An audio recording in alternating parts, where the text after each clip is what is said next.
Wapendwa, tunawasalimu kwa jina la Bwana wetu Yesu Kristo. Kwa majina ni Marie Justin, Reverend Pasteur, na tulipenda tuendelee kujadiliana na kujifunza pamoja neno la Mungu. Na kwa sasa tulipenda tujifunze katika kitabu cha Waefeso sura yake ya 5 mstari wake wa 14, lakini nitajaribu kusoma kuanzia pale mstari wake wa 3 nitashuka mpaka pale ya 13. Acha nijaribu kusoma kwa Kifaransa kisha tutatafsiri. Inasema hivi, mstari wake wa 3 ni barua ya Paulo kwa kanisa la Efeso. Kama gisi inaweza kuwa kwa kanisa la Efeso, kwa leo ni kwetu pia. Inasema hivi mstari wa 3: que l'impudicité, aucune espèce d'impureté, et que la cupidité ne soit pas même nommée parmi vous, ainsi qu'il convient à des saints. Qu'on n'entende ni paroles déshonnêtes, ni propos insensés, ni plaisanteries, choses qui sont contraires à la bienséance. Qu'on entende plutôt des actions de grâce, car, sachez-le bien, aucun impudique ou impur ou cupide, c'est-à-dire idolâtre, n'a d'héritage dans le royaume de Christ et de Dieu.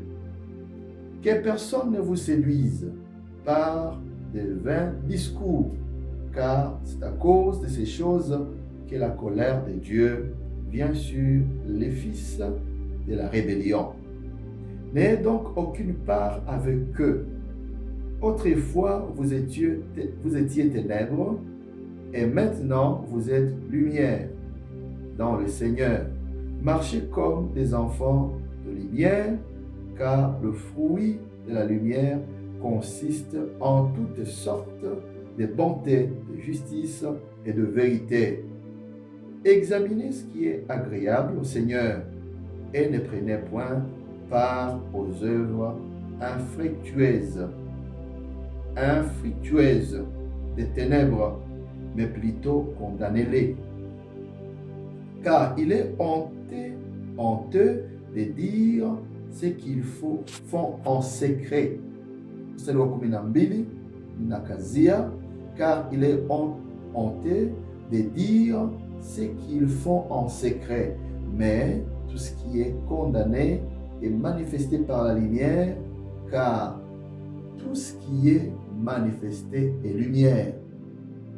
C'est pour cela qu'il est dit: réveille-toi, toi qui dors, relève-toi d'entre les morts, et Christ t'éclairera. Amen. Amka wewe usinziaye, toka katika wafu na Bwana atakuangazia. Tunaona neno kubwa hapo linasema juu ya kuamka na kutoka katika wafu. Tunajua kwamba usingizi ni kitu kibaya na kifo kenye hakitokani na Mungu pia ni kitu kibaya. Na hapa Paulo anaandikia kanisa la Efeso. Kanisa, tukisema kanisa, ni watu waliowekwa kando, walioitwa, waliookoka, waliopokea Yesu kama Bwana na Mwokozi wa maisha yao, walioitwa kutembea katika nuru, walioitwa huku waishi katika ufalme wa Mungu na waandaliwe uzima wa milele. Kwanza wanaishi uzima wa milele, kisha waingie kuishi milele pamoja na Kristo. Sasa katika ulimwengu huyu kuna mambo ambayo wameanza kuishi na wamejiacha, wakajifananisha na dunia kama gisi dunia ilivyo, nao wakapenda kuishi kama gisi dunia ilivyo. Tunajua kwamba matendo ya giza au matendo ya mwili yanafananishwa na giza kubwa. Shetani kazi yake ni kufundisha watu waishi tofauti na Mungu, waishi jinsi wapendavyo, watembee sawa gisi dunia inapenda. Na matendo haya, kutembea sawa gisi dunia inapenda, niyo mbele za uso wa Mungu inaleta sura ya giza kubwa. Na hiyo matendo ni hiyo imeonyeshwa hapa katika mstari wake wa 3, inasema ni uzinzi na uchafu wa aina yote, na wanasema ya kwamba na neno mbaya lisiwi katikati yenu, kama gisi wapashwa watakatifu. Watakatifu, wateule, waliookoka, kuna aina fulani ya maisha wanapaswa kuishi na kutembea, tofauti na gisi watu wa dunia wanavyotembea. Sasa wanaweza kujiswali, kwa nini basi wao waishi hivi na wengine hivi? Itawezekanaje katika mwili huyu? Ndiyo, Yesu alipotaka kwenda mbinguni alifanya maombi ya kikuhani, akasema, siwaombei ili uwaondoe katika dunia, lakini uwalinde hapa hapa katika dunia. Ni kusema tu katika dunia, lakini tuko chumvi katika dunia hii, tuko barua na tuko taa. Hapa hapa kabla tujakwenda, lazima jinsi tuishivyo tuwe barua, tuwe injili, tuwe chumvi kwa wengine.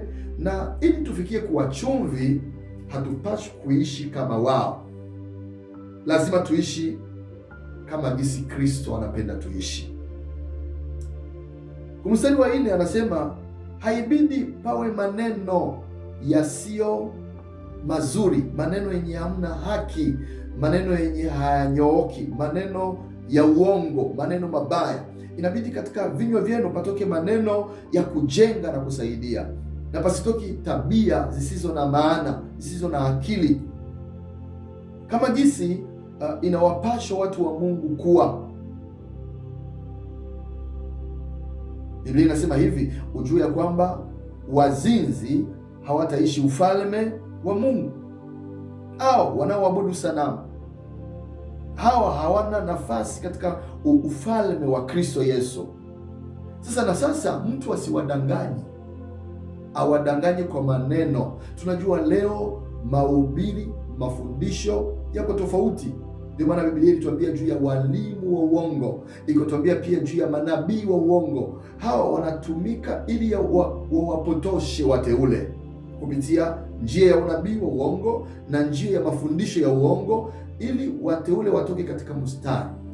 Lakini zingatia, shikamana na neno ulilolipokea mwanzo, shikamana na wokovu uliopokea mwanzo. Usemi ya kwamba acha niwe na wokovu wa kisasa au wokovu wa kileo.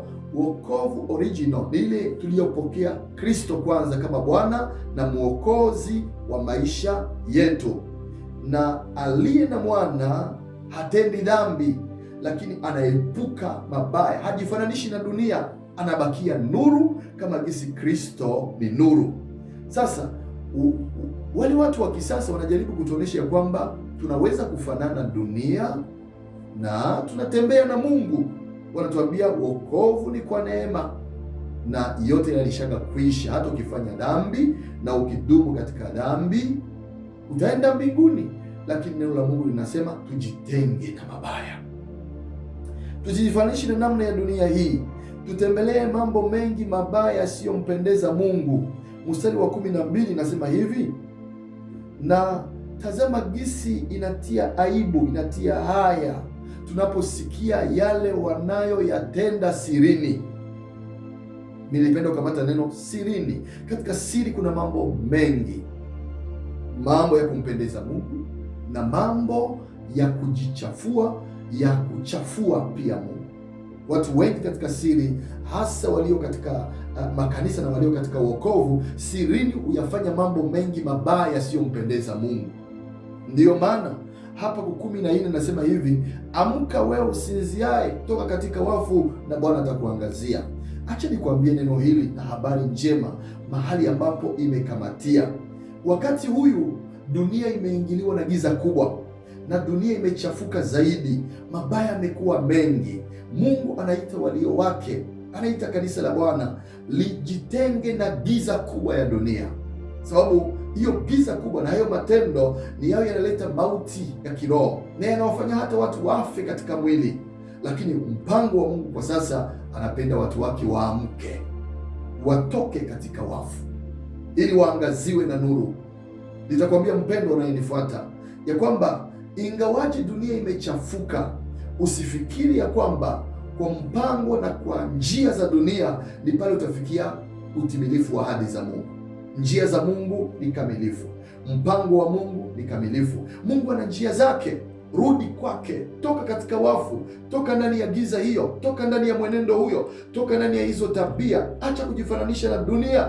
Mungu ana mpango urudie tena katika nuru. Toka katika wafu na nuru ya Bwana itakuangazia. Leo mpendwa, yawezekana umeishi mambo ya giza, unatembelea mambo mengi mabaya, na dhamiri zako na mtu wa ndani anakwambia kweli kweli, maisha uliomo leo si sawa na wito wako. Nitakushauri, nitakutia moyo ya kwamba ungeachana na nyakati hizo, ungeachana na tabia hizo, ungeachana na njia hizo. Lakini ujue aliyekupenda mapema, aliyekuchagua mapema, aliyekutenga na dunia mapema, huyu ana mpango juu ya maisha yako, na yale mema aliyokutayarishia mapema lazima yote atayatimiza. Usifikiria kwamba kwa njia hiyo ndio utafikia, au ukijificha, ukijifariji utafikia. Usidanganyiki. Mungu anabakia mkamilifu, na anabakia mwenye haki, na anabakia mtakatifu. Kwa Mungu hakuna rushwa. Lazima uzishike amri za Mungu na uzitembelee ili uone matokeo makubwa. Mungu anaandaa matokeo makubwa kwako, na anaandaa kutembea na wewe nuruni, anakuandaa kuwa chombo kizuri, anakuandaa kuwa habari njema kwa wengine na kuwa nuru kwa mataifa. Baki nuru, baki barua, baki chumvi ya dunia. Amka wewe unayesinzia katika dhambi. Toka katika wafu waliokufa na dhambi, wanaoishi jinsi dunia ipendavyo, na Mungu atakuangazia. Bwana atakuangazia. Ukitoka hapo, najua kuna mambo mengi mazuri ambayo utaona katika maisha. Kweli Mungu hajakuacha, anapenda wenye dhambi. Kama umekosea, umeamua kusimama, unamkaribia, iko tayari kushika mkono tena na kukurudisha kwake. Biblia inasema aliacha 99 akamtafuta mmoja aliyepotea, na aliporudi alimpokea kwa sherehe na kwa shangwe. Na utakapomrudilia Bwana utaingizwa katika nuru kubwa. Bwana atafurahia ujio wako na atajibia hasa na kutenda yote aliyokutayarishia. Mungu akubariki. Karibu sana. Tengeneza tena. Amen.